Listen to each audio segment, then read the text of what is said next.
주신 말씀 전도서 2장 12절에서 17절까지 보겠습니다. 전도서 말씀은 구약성경 949절입니다. 949페이지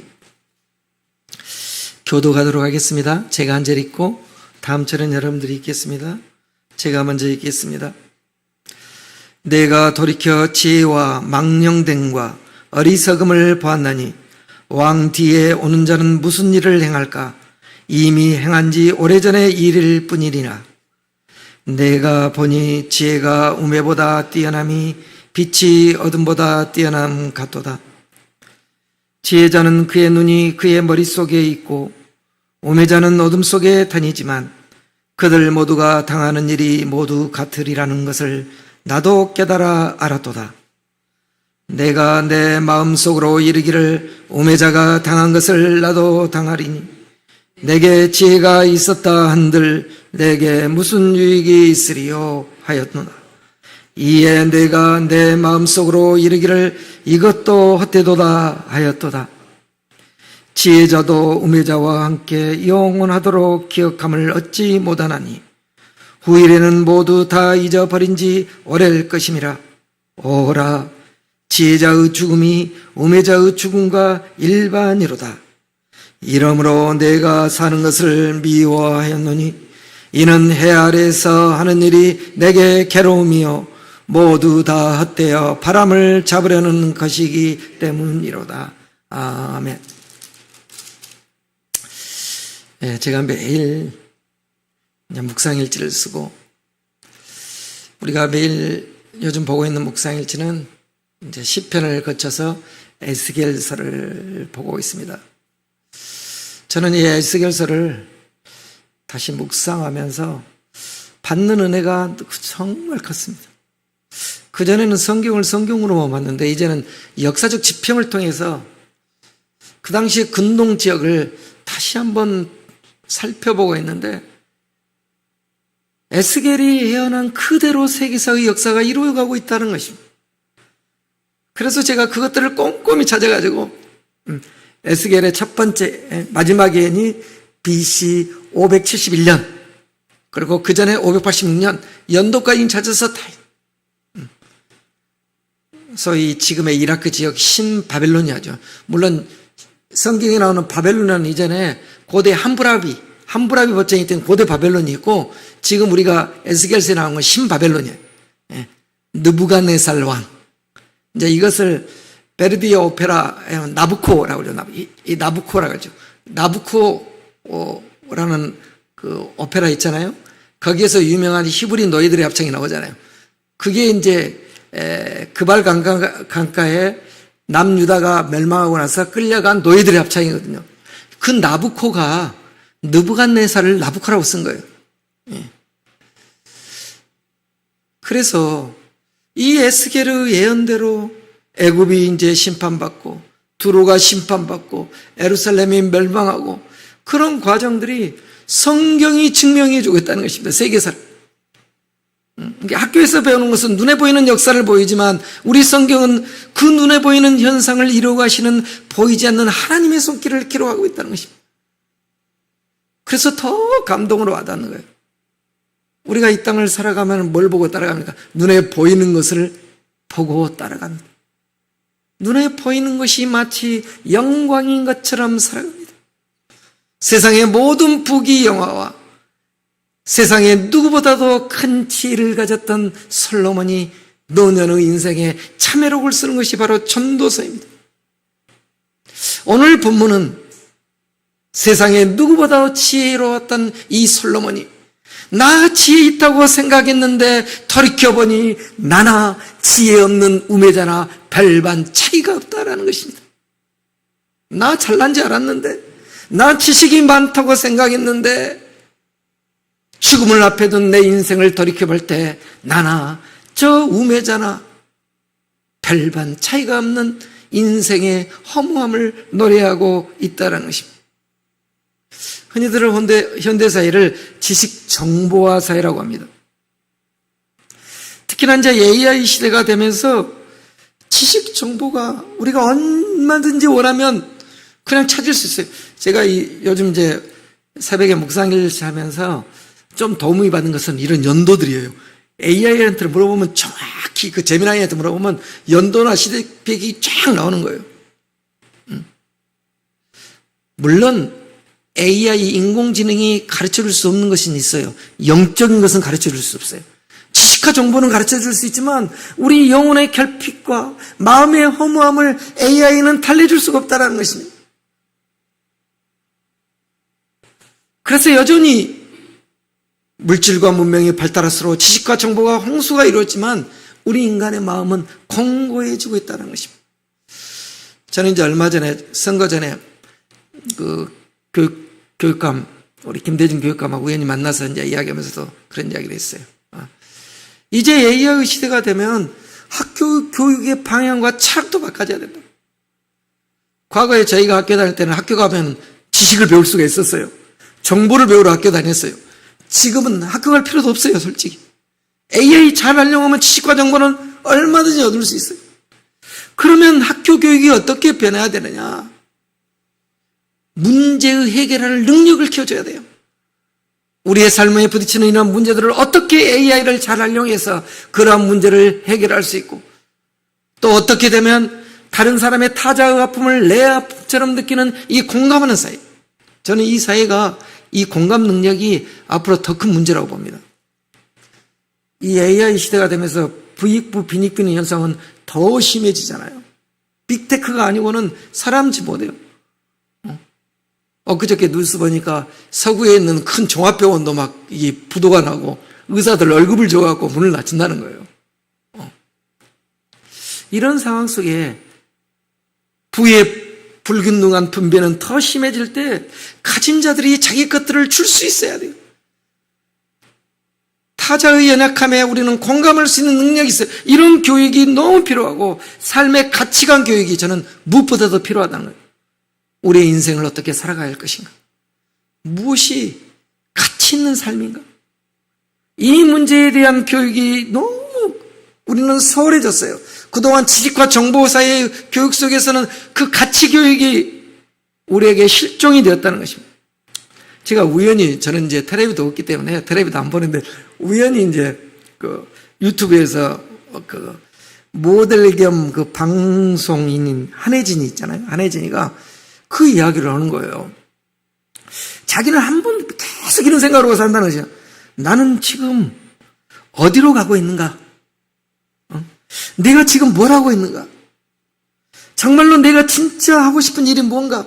이러한 문제를 끊임없이 고민한다는 것입니다. 끊임없이. 이렇게 살다가 죽는 거 아닌가요? 이 이야기를 한 거예요. 제가 그 이야기를 들으면서 공허하구나. 그래도 나름대로 잘 나가는 모델이고 경제적으로 풍요롭지만 그 마음속에 삶의 방향성을 잃어버렸다는 것입니다. 내가 지금 어디를 가고 있는가? 내가 지금 잘하고 있는가? 내가 정말 하고 싶은 일이 뭔가? 삶의 가치관과 삶의 공허감 속에서 사람들은 더 심하게 앓고 있다는 것입니다. 그래서 저는 이 전도서를 다시 읽어라. 저는 전도서를 그전에 묵상만 했지 아마 교회에서도 전도서 말씀을 가지고 설교하는 경우는 대단히 드뭅니다. 지금 우리 사이에 전도서의 말씀을 통해서 오늘의 삶을 비춰볼 시기가 되었습니다. 세상에 누구보다도 지식이 많았고 누구보다도 부귀영화를 누렸던 솔로몬의 고백 속에서 우리의 삶을 비춰볼 수 있다는 것을 깨달았습니다. 저는 제가 이제 목사가 되고 또 신학을 공부하면서 하나님께서 좀 감사한 것은 뭐냐면 과거에 제가 공부했던 인문학적 지식들, 철학적 지식들을 하나하나 생각나게 하시는 거예요. 저는 이것들 쓰레기라고 다 버려버렸거든요. 제 그 비싼 책들 그냥 수천만 원 책들 다 버려버렸는데 이 성경 말씀을 보면서 다시 그 과거의 철학적 지식들을 재해석하게 되는 것입니다. 솔로몬의 이 말씀을 묵상하면서 인간이 허무함에 느끼고 절망감에 빠지는가 하는 것. 저는 이제 이러한 문제를 실존주의 철학 속에서 공부했거든요. 제가 석사학위 논문을 이제 실존주의 철학에 썼는데 실존주의 철학을 공부하다 보면 유실론적 실존주의 철학자와 무실론적 실존주의 철학자가 있어요. 그 유실론적 철학자 중에서 의사이면서 철학자인 칼 야스퍼스라는 사람이 있습니다. 칼 야스퍼스는 그런 이야기를 해요. 우리 인간이 세상을 살면서 피할 수 없고 또 바꿀 수도 없고 어떤 지식과 능력으로 극복할 수 없는 한계 상황에 직면하게 된다는 것입니다. 그 한계 상황을 네 가지로 이야기를 해요. 야스퍼스는. 첫 번째가 이제 죽음의 문제죠. 죽음은 누구도 피할 수 없잖아요. 그런데 우리는 죽음에 직면했을 때 자기 자신을 돌아보기 시작한다는 것입니다. 누군가 사랑하는 사람들이 먼저 떠나갈 때 과연 인생에 대해서 생각하게 되고 그 죽음은 피할 수가 없고 또 두 번째 한계 상황이 이 고통이라는 거예요. 사람은 육체적 질병과 또 마음의 질병들. 그래서 불교는 우리의 인생을 고해라고도 말하는 것입니다. 그 고통의 문제는 피할 수 없다는 것이. 그리고 다툼과 갈등의 문제, 그리고 죄의 문제.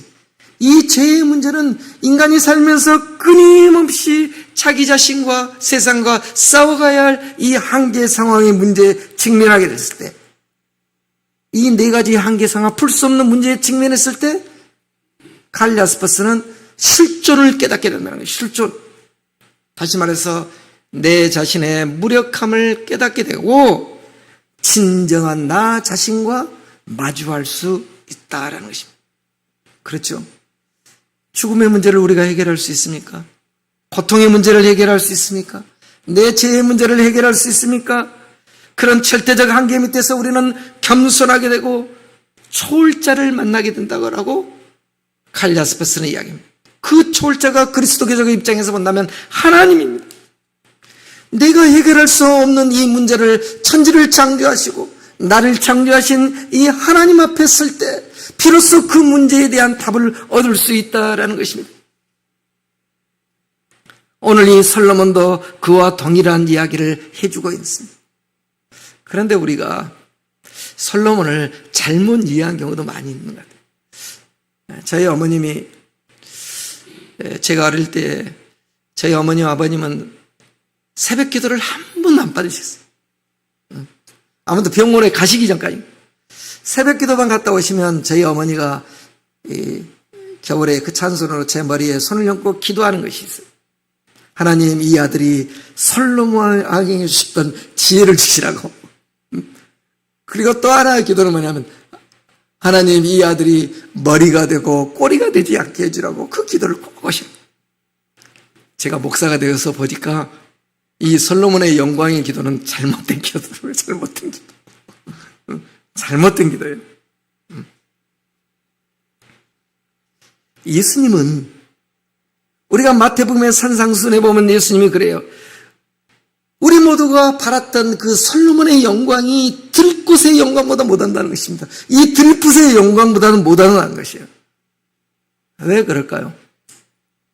솔로몬의 영광이 남긴 것이 너무도 초라하기 때문이에요. 물론 솔로몬의 처음은 대단히 좋았어요. 솔로몬이 성전이 건축되지 않았을 때 기브온 산당에 올라가서 1000번제를 드립니다.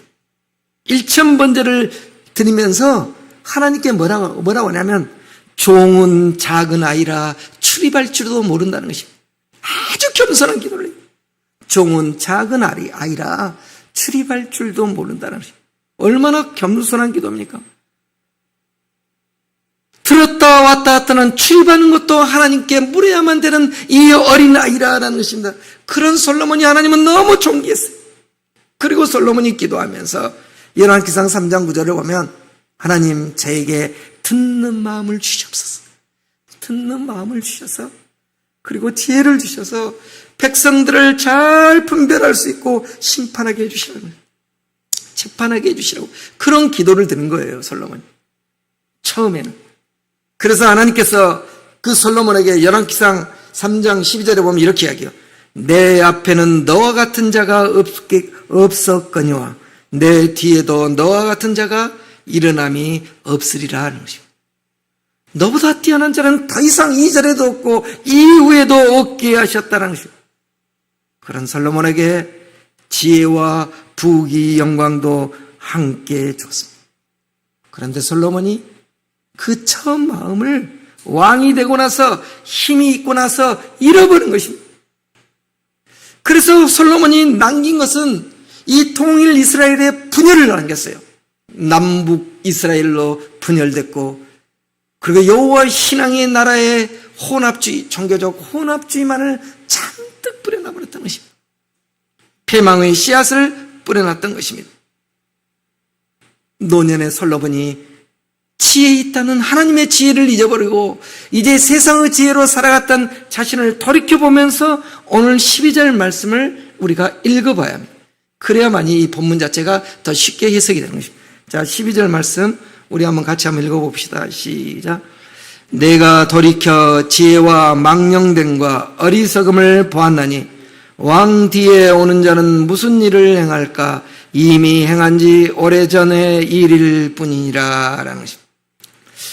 저는 이 말씀을 이제 읽고 설교를 준비하면서 어떻게 보면 단순하게 들릴지 모르지만 내가 돌이켜 보았다라는, 저는 이 말씀이 다른 어떤 말씀보다 제 마음에 깊이 와 닿았습니다. 우리가 내 삶을 돌이켜 볼 줄 알아야 된다는 것입니다. 성찰해 볼 수 있어야 되는 것입니다. 이 돌이켜 보는 지혜는요, 성령께서 주셔야 돼요. 성령의 하나님의 영이 임하지 않으면 자기의 삶을 돌이켜 보지를 못한다는 것입니다. 이 노년의 삶에 대해서 이 솔로몬은 자신의 삶을 돌이켜 볼 수 있는 은혜의 자리에 접어들게 된 것입니다. 사실 우리가 주변에 젊은 친구들, 또 주변에 막 열심히 사는 애들 보면서 권면의 말씀을 합니다. 저도 주변에 아끼던 사람들 권면의 이야기를 합니다. 안 듣습니다. 정기 때문에 더 안 듣습니다. 내 힘으로 해결할 수 있다고 생각하기 때문에 권면해도 우리는 보이거든요. 보여요. 왜? 내가 그 삶을 겪어왔기 때문에, 그 과정을 겪어왔기 때문에 그게 영적으로 보인다는 것입니다. 그래서 권면을 하는데 듣지를 않아요. 듣지를 않아요. 이제 모든 것을 잃고 나서 고난의 폐허에 의해서 비로소 깨닫게 되는 것입니다. 그게 바로 인간의 어리석음이라는 것입니다. 그러나 나중에라도 이 깨닫는 것이 저는 복이라고 봐요. 죽을 때까지 깨닫지 못하고 죽는 사람들 많아요. 솔로몬은 고통스럽지만 이 노년에 다시 삶을 돌이켜보았다는 것입니다. 돌이켜보니까 내가 지혜 있다 했던 것들, 나의 망령됨, 어리석음을 깨달았다는 것입니다. 처음에는 하나님이 주신 지혜에 의존했죠, 솔로몬도.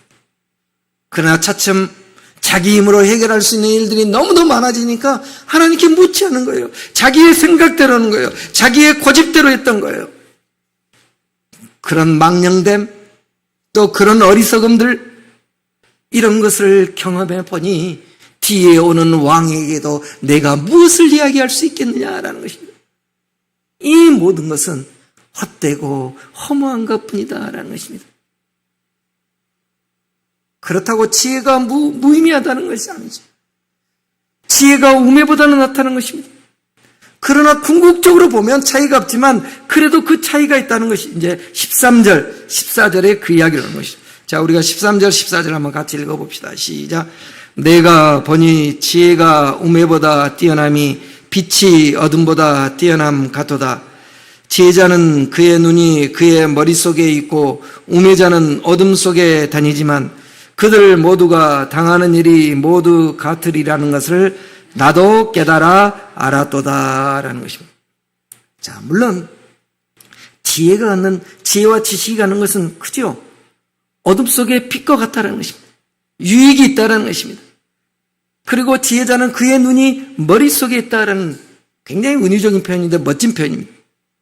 통찰력이 있다는 것입니다. 지식이 주는 힘이 있다는 것입니다. 그러나 지식과 지혜로 해결할 수 없는 것이 있는데 그것은 죽음의 문제라는 것입니다. 그것은 우매자와 동일하게 겪는 것. 우매자나 지혜자나 결국 죽는다는 이 사실입니다. 사실 그 어떤 사람도 죽음 앞에는요 겸손해집니다. 내가 죽을 수밖에 없는 존재라는 것을 깨달을 때 비로소 인간은 겸손해집니다. 성경도 그 이야기를 하거든요. 성경도. 창세기 4장 26절에 보면요, 사람들이 여호와의 이름을 부르기 시작할 때가 있어요. 그게 창세기 4장 26절에 보면 이렇게 나와요. 그때 사람들이 비로소 여호와의 이름을 불렀더라라고요. 이 그때가 언제냐면 이제 가인이 동생 아벨을 죽이잖아요. 소위 말해서 인류 최초의 살인사건이 어디서 일어납니까? 형이 동생을 죽이는 거예요. 가정에서 일어난 거예요. 가정이. 가장 행복해야 할 가정 안에 그런 비극이 싹틀 수 있다는 것을 하나님이 보여준 것이. 그랬을 때 부모의 마음이 얼마나 상실되겠어요. 그 아담 부부에게 하나님께서 이제 새로운 기초를 놓아라 하면서 셋이라는 아들을 줘요. 그래서 셋이라는 아들은 기초를 다시 놓다라는 뜻이에요. 다시 놓다. 그 셋은 아마 부모에게 집안에 그런 비극을 들었을지도 몰라. 이 셋이 이제 장성해서 아들을 낳는데 그 아들의 이름을 에노스라고 불렀어요. 에노스. 이 에노스란 말은 뭐냐면 에노쉬라는 뜻인데 히브리어로 죽을 수밖에 없는 존재라는 뜻이에요. 죽을 수밖에 없는 존재. 다시 말해서 사람들이 죽을 수밖에 없는 존재라는 것을 깨달았을 때 여호와의 이름을 부르기 시작했다는 것입니다. 내 힘으로 해결할 수 없는 그 죽음의 문제에 직면했을 때 하나님을 찾게 되었다라는 것입니다. 솔로몬도 바로 죽음이 가까워지면서 노년의 인생이 되면서 내가 하나님 앞에 서야 됨을 깨달으면서 내가 지혜가 많다고 과시했지만 나와 우매자와 별반 차이가 없다라는 것입니다. 나 또한 죽을 수밖에 없다라는 것입니다. 그래서 15절에 이렇게 이야기하지 않습니까? 우매자가 당한 것을 나도 당하나니 내가 지혜가 있었다 한들 내게 무슨 유익이 있으리요. 솔로몬의 탄식의 소리처럼 들려오는 말씀입니다. 죽음 앞에 서면 내가 쌓아놨던 모든 것도 허무할 뿐이다라는 것입니다. 자, 16절 말씀 우리가 함께 같이 한번 읽어봅시다. 시작. 지혜자도 우매자와 함께 영원토록 기억함을 얻지 못하나니 의뢰는 무도 다 잊어버릴지 오래일 것이니 오라 지혜자의 죽음이 우매자의 죽음과 일반이로다라는 것입니다. 솔로몬이 죽음을 생각하면서 또 하나 생각한 것이 나오죠. 기억에 관한 문제예요. 지혜자도 우매자와 함께 영원토록 기억함을 얻지 못한다라는 것. 사람은요, 자신의 존재가 잊혀지는 것을 굉장히 두려워해요. 두려워하더라고요, 제가 보니까. 근데 정말 영성 있는 사람은요, 자신을 잊어주라고 해요. 저는 이제 목사의 세계에서 이걸 참 많이 봅니다. 어떤 목사님들은 은퇴하면서도 자기가 잊혀질까를 두려워해요. 성도들한테 어떻게 쓰지? 그래서 교회 가까이를 떨어지는데 그게 계속 아닙니다. 그런데 어떤 목사님은 성도들한테 이제 자기를 잊어주라는 것입니다. 백주년 기념교회 이재철 목사님이 퇴임 설교를 하면서 그 이야기를 과감하게 이제 저를 잊어주라고. 이제 나를 보지 말고 새로운 목회자와 함께 하나님의 나라와 하나님의 교회를 이루어가라는 것입니다. 그런데 사람은 자신이 잊혀질 걸 두려워한다는 것입니다. 솔로몬이 지금 그 이야기를 하고 있는 것입니다. 우리가 시간이 지나면 내가 아무리 잘났어도 내가 해놓은 것이 아무리 뛰어난 지혜자의 일일지라도 우매자처럼 나 또한 잊혀진다라는 것입니다. 이 말씀이 우리에게 역설적으로 주는 교훈도 있습니다. 저는 이런 생각도 해봤어요. 우리는 부족하기 때문에 때로는 어리석은 행동도 할 수 있습니다. 부끄러운 행동도 할 수 있습니다. 그런데 거기에 우리는 너무 얽매여져서는 안 됩니다. 왜? 그것 또한 잊혀진다는 것입니다. 근데 그것이 트라우마가 돼가지고 상처가 돼가지고 주변 사람을 힘들게 하고 나를 힘들게 하는 삶을 살아간다는 분들도 주변에 있다는 것입니다. 근데 오늘 이 전도서의 말씀이 무엇입니까? 기억됨도 사라진다는 것입니다. 그게 바로 우리의 인생이고, 그러나 하나님께서는 우리를 기억하고 계신다는 것입니다. 그래서 솔로몬이 내가 지혜 있는 삶을 살았지만 해 아래서 하는 이 모든 일이 내게는 수고와 괴로움이고 헛된 바람을 얻으려는과 같았다라고 고백한 것입니다. 자, 그런데 우리가 이 말씀을 잘 이해를 해야 됩니다. 잘못 이해하면 마치 전도서가 절대적 허무주의를 주장한 것처럼 들릴 수도 있다는 것입니다. 그 의미가 아니거든요. 솔로몬이 여기에서 말한 지혜는 하나님이 없는 지혜예요. 하나님. 오늘 설교의 제목이 세상의 지혜와 하늘로부터의 난 지혜. 솔로몬이 초창기에 가졌던 지혜는 하나님으로부터 얻었던 그 겸손한 지혜였습니다. 그런데 그 지혜와 지식이 내가 힘이 있고 권력이 있고 부가 있으면서 이제 하나님에게 묻지 않고 내 뜻대로, 내 식대로, 세상의 방법대로 가는 이 지혜에 빠진 것입니다. 세상의 지혜는요, 지식과 지혜는 인간의 궁극적인 문제를 풀 수가 없다니까요. 해결할 수 없는, 고독의 문제를 어떻게 해결할 수 있습니까? 이 영적 결핍의 문제를 세상의 지혜와 지식이 해결할 수 없다는 것입니다.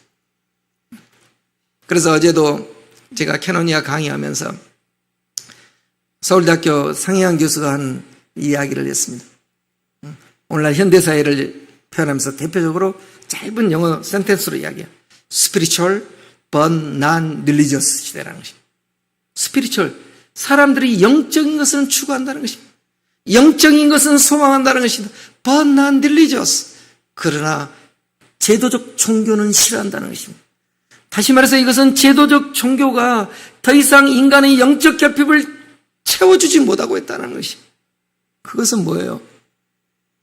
이제 제도권 종교가 변해야 된다는 것입니다. 변해.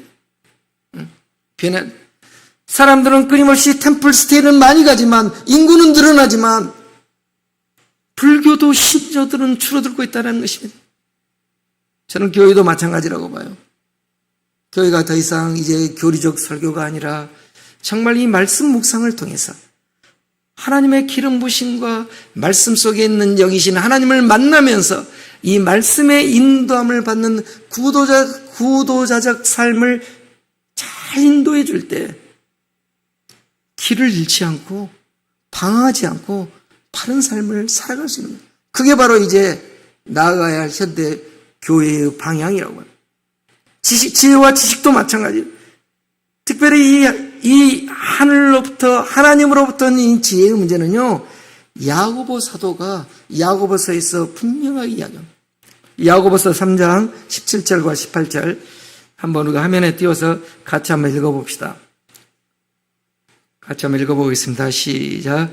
오직 이로부터 난 지혜는 첫째 성결하고 다음에 화평하고 관용하고 양순하며 긍휼과 선한 열매가 가득하고 편견과 거짓이 없나니 화평하게 하는 자들은 화평으로 심어 의의 열매를 거두느니라. 땅의 지혜가 있고 하늘의 지혜가 있다는 것입니다. 땅의 지혜는 아까 솔로몬이 누렸던 세상의 지식, 어떻게 보면 AI가 줄 수 있는 최고의 지식까지 우리가 땅의 지식, 지혜라고 이야기할 수 있어요. 그러나 인간은 뭐예요? 하나님이 주신 영혼이 있기 때문에 땅의 지혜로 해결할 수 없는 것들은 하나님의 하늘로부터 위로부터 오는 지혜가 있어야 되는데, 하늘로부터 온 지혜의 첫 번째 특성이 뭐라고요? 성결이라는 것입니다. 이 성결이란 말은 거룩함이에요. 세상에 지식이 많다고 그 사람이 거룩합니까? 그러지 않다는 것입니다. 하나님의 성품 자체가 거룩함이에요. 그러니까 하나님과 끊임없이 교제하고 하나님과 기도하고 말씀을 통해서 하나님의 인격성을 닮아갈 때 그 지혜가, 말씀으로 그 지혜가 성결함으로 온다는 것입니다. 성결함. 그래서 레위기서의 핵심이 뭡니까?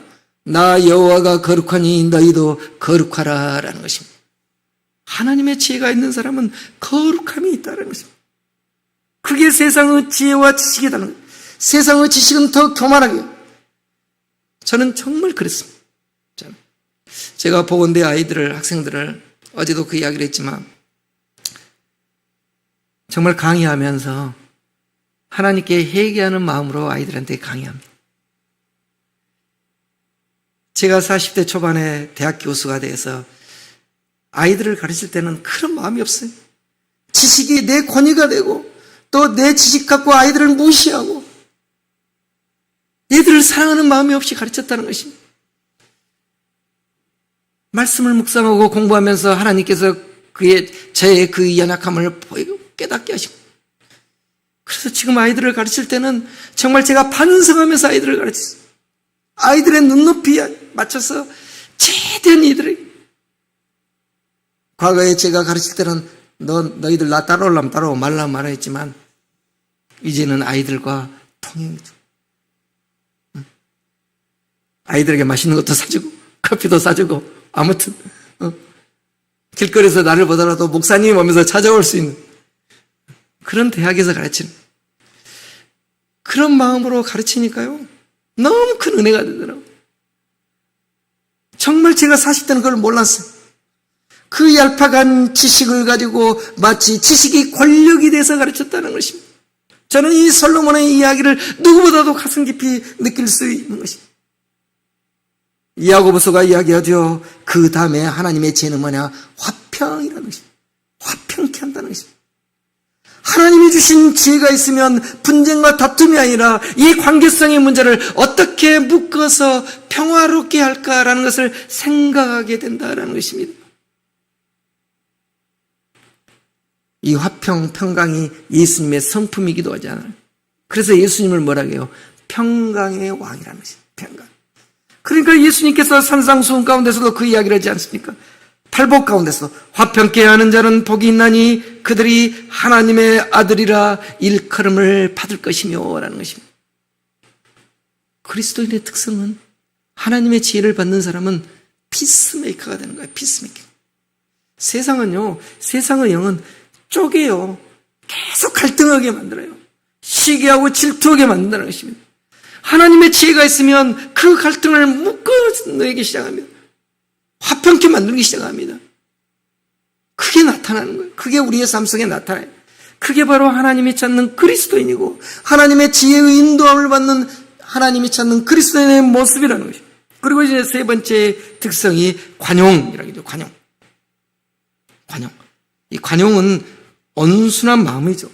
그러니까 세상이 주는 마음과 하나님의 지혜 속에 있는 관용은 너무 달라요. 그러니까 관용의 은사가 있는 사람들은 사람의 어떤 단점, 결점을 보더라도 너 왜 이렇게밖에 보는데 너 이거 잘못했잖아 이렇게 하지 않죠. 관용이 있는 사람은 형제님 예를 들자면 연약하구나 이런 식으로 표현하더라고요. 연약하시네요. 그런 점이 연약하시네요. 너 이것이 잘못됐다가 아니라 연약하시군요. 이 톨레랑스, 이 관용이라는 것이 우리 사이에 얼마나 중요한가. 다시 말해서 그의 잘못을 연약함으로 받아들이면서 용납하는 그 지혜가 하나님이 주신 지혜라는 것입니다. 그리고 야고보서는 이 네 번째 그 하나님의 지혜의 특성을 양순함이라고 해요. 양순함. 양순하다라는 말은 고분고분하다는 것이죠. 고분고분하다. 사도 바울이 많은 교회를 개척했지만 자기가 그 개척한 교회로부터 가장 핍박을 받은 교회가 고린도 교회예요. 고린도 교회는 사도 바울을 굉장히 힘들게 했어요. 은사도 많이 받았지만. 그래서 고린도후서 1장에 보면 이 사도 바울이 고린도 교회 성도들한테 편지하면서 그렇게 해요. 내가 너희에게 전하는 예수 그리스도 있지 않냐? 그 예수 그리스도는 예하고 아니라 함이 되지 아니하셨으니 그에게는 예만 있느니라라고 이렇게 편지하죠. 예수님은 노라고 하지 않는다는 것입니다. 죽기까지 복종하신 것이 예수 그리스도의 성품이라는 것입니다. 심지어 자신이 죄짓지 않은 십자가의 고통까지도 예하고 받은 그 예수 그리스도의 양순함, 죽기까지 복종하신 그 영, 그게 바로 그리스도의 성품이고 그런 성품이 우리 그리스도인의 지혜 가운데 있어야 된다라는 것입니다. 그러나 세상은 이걸 가르칩니까? 니체는 이런 기독교 윤리를 뭐라고 가르쳐요? 노예의 도덕이라고 가르쳐요. 노예의 도덕. 기독교는 노예의 도덕을 가르친다는 것입니다. 세상은 우리에게 뭐라 가르쳐? 네 생각을 가르치는, 네 생각대로 해라고. 아닌 것은 아니라고 말하고 해요. 물론 아닌 것을 아니라고 말할 수도 있어야죠. 그러나 이것이 부정적인 정신으로 너무 많이 빠집니다. 비판적이고 부정적인 정신은요, 결코 하나님의 정신이 아니에요. 하나님의 성품 가운데 주는 거 아니에요. 그 부정적이고 비판적인 정신이 갖는 사람들이 대부분 그 눈이 밖으로만 향하지 자기 자신은 보지 못해요. 하나님의 성품 가운데, 하나님의 지혜 가운데 오는 이 양순함은 그런 것과 차원이 다른 거예요. 차원이. 세상의 지혜는 그걸 가르쳐주지 않는다는 것이. 그리고 이 다섯 번째 특성이 이 궁율이라는, 우리의 성경에 이제 궁율이라는 단어가 번역된 용어가 나오는데, 영어로 보면 두 가지 의미로 해석돼요. 헬라어 의미가 다르거든요. 근데 우리는 똑같이 이제 쓰는데, 컴패션의 의미가 있을 때 있고, 머시, 영어로 말하면 머시, 자비의 뜻이 있을 때가 있어요. 여기는 이 자비의 뜻이에요. 머시의 뜻이에요. 자비라는 것은 뭐예요? 용서할 수 없는 것을 용서하는 것이 자비예요. 그러니까 자비심이 내 안에 넘치면 내 남편과 내 아내, 또 내 친구, 내 주변 사람 용서할 수 없이 나에게 상처를 줬지만 예수님이 주는 이 자비심, 그 자비함이 넘치면 그 용서할 수 없는 것을 용서할 수 있는 것이 그 무엇이라는 것입니다. 그 마음은 세상의 지혜가 주는 것이 아닙니다. 오직 우리가 예수 그리스도의 십자가의 정신에 깊이 묵상을 할 때 예수님께서 십자가에 하신 첫 번째 말씀이 무엇입니까? 자신을 십자가에 달았던 사람들을 향해서 기도를 하잖아요. 예수님이 십자가에서 이 7가지 말씀을 하셨는데 첫 번째 말씀이 그거였잖아요. 아버지, 저들은 자신의 죄를 알지 못합니다. 저들을 용서하여 주옵소서. 자비의 기도를 하셨다는 것입니다. 그 마음은요, 우리가 세상의 원수, 세상의 정신과 지식과 세상의 영에 사로잡혔으면 십자가의 위에 있더라도 이런 이야기를 할까요? 내가 죽더라도 너희들 가만히 안 두겠다. 죽어서 내 영혼이라도 너희에게 복수하겠다라는 그런 마음이 생기지 않겠습니까? 그러나 하나님의 지혜가 우리에게 넘치면 그 자비함으로, 머시로 용서할 수 없는 것을 용서하게 되고, 그리고 그 안에는 거짓과 위선이 없고 오직 선한 열매를 맺게 한다라는 것입니다. 우리가 이 열매를 맺기 위해서는 시간이 필요한 것입니다. 시간. 열매는 그냥 주어지는 것이 아닙니다. 특히나 이 선한 열매는 농부가 열매를 얻기 위해서 끊임없이 노력한 것처럼 우리가 이 선한 열매를 얻기 위해서는 늘 말씀으로 우리의 마음을 관리해야 돼요. 우리의 마음이 모든 것의 중심이고 생명의 근원이라고 성경은 이야기하는데, 우리도 마음이 중요하다는 것을 이야기하는데 정작 마음 관리는 우리가 하지 못하고 있다는 것입니다. 마음을 너무 공격에 방치하고 있다. 사탄의 공격. 그래서 우리의 마음을 매일 말씀으로 묵상하면서 말씀 속에 있는 하나님의 영으로 우리의 마음을 치유하고 마음을 동여매고 말씀의 인도함을 받으며 살아갈 때 시간이 지나면 우리 안에 이 선한 열매들이 맺어져요. 그걸 다른 말로 하면 성령의 열매들이 맺어지게 된다라는 것입니다. 그 성령의 열매가 9가지라고 그러잖아요. 사랑에서부터 절제까지 이루어지는 이 열매들이 우리의 삶 속에 맺어지는 것입니다. 오늘 말씀을 정리하겠습니다. 제가 오늘 첫 설교를 시작하면서 칼 야스퍼스 이야기했습니다. 칼 야스퍼스는 대표적인 의학자입니다. 의학자이면서 철학자예요. 이분이 1913년에 쓴 아주 정신병리학의 불후의 명작이 있어요. 그 정신병리학 총론이라는 이 책인데요, 정신의학의 아주 대표적인 이 명저인데, 이 칼 야스퍼스가 마음의 병이 걸린 정신질환과 정신병리학에 있는 사람들을 계속 탐구하고 연구해보는데, 이 인간의 지식으로서 또 병리학적 이러한 문제를 의학적 지식으로서 해결할 수 없는 문제들이 있다는 것입니다. 그 인간의 한계상과 이 문제들은 오직 초월자와 만남을 통해서만 해결할 수 있다는 것입니다. 저는 이 말씀이 오늘 솔로몬이 우리에게 전해주는 말씀과 통한다라고 봅니다. 그래서 요즘 청소년들과 우리의 주변 사이에 마음의 병들이 너무 심해지고 있어요. 너무 커지고 있어요. 정신과 의사를 만나기가 너무 힘들 정도로 이런 상황 속에서 정신병리학적 의학적 지식을 통해서 치유함도 필요하지만 동시에 하나님의 말씀의 능력이 있다는 것입니다. 말씀을 암송하고 말씀 속에서 하나님의 영이 우리 안에 임했을 때 우리의 마음과 생각을 하나님의 생각으로 지켜주고 하나님의 지혜로 이 세상과 싸워 이길 수 있음을 오늘 이 솔로몬 말씀을 통해서 다시 한번 우리가 깊이 깨닫는 저와 여러분이 되기를 축원합니다. 기도하겠습니다.